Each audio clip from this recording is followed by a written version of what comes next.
So this is my interview review with Dahlin Architecture. Dahlin Architecture is a architectural firm that's based in Pleasanton and has a workforce of 150 to 300 employees in it. It's a rather medium company, and for the employment numbers, they're a little bit off because I've been getting different numbers after doing research on them. And now I'm going to review the interview experience. So, for the interview experience, it wasn't very good for me because it was a panel interview.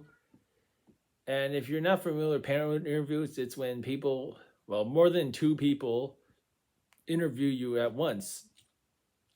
And they are a lot harder than one on one interviews because you got two to three people or more asking you questions all at once, and they will also put you on the spot in order to get a response from you.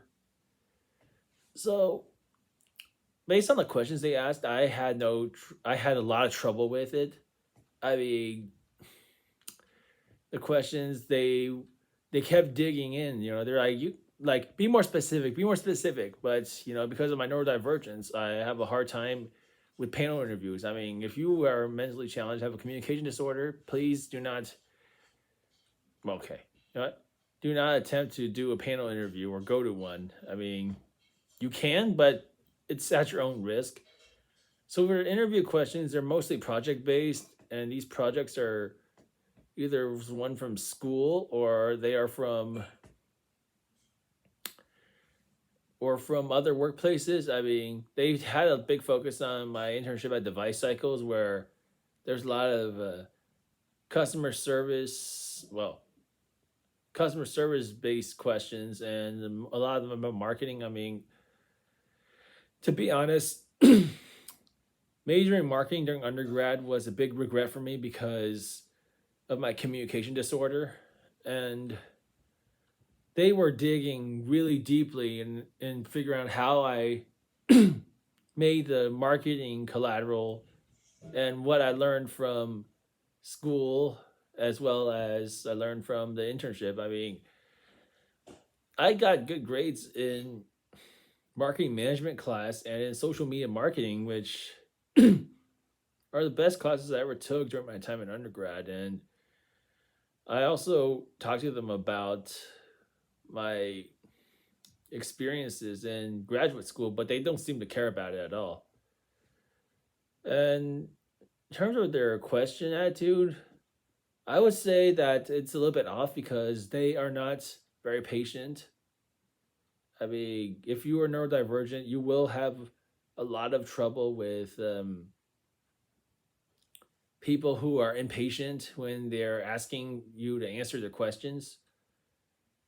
So I don't have much to say about them except for the fact that they rejected me on the spot, which is kind of rude because usually you will have to wait a week or two before you get a response.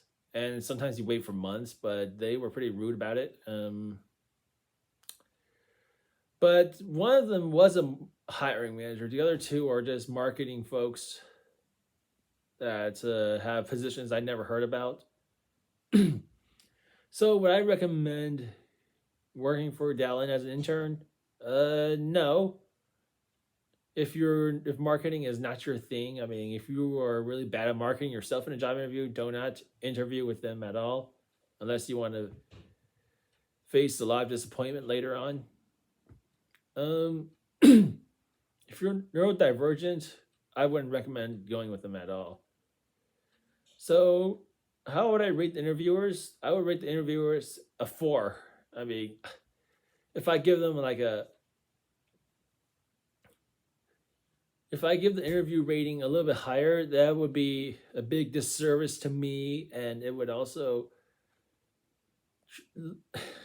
look at them as the heroes here. But I am the hero here; they are not. Would I recommend neurodivergent people interview with Dahlin Architecture? No, You wouldn't, because you would have immense trouble communicating with them. So I'll rate that a 3. But with all due respect, it was nice exploring the AEC field, its architecture, engineering, and construction. I mean, this is a field that not a lot of people can get into, and it's very hard to get into if you don't major in these stuff like civil engineering, contracting, graphic design, interior design, and also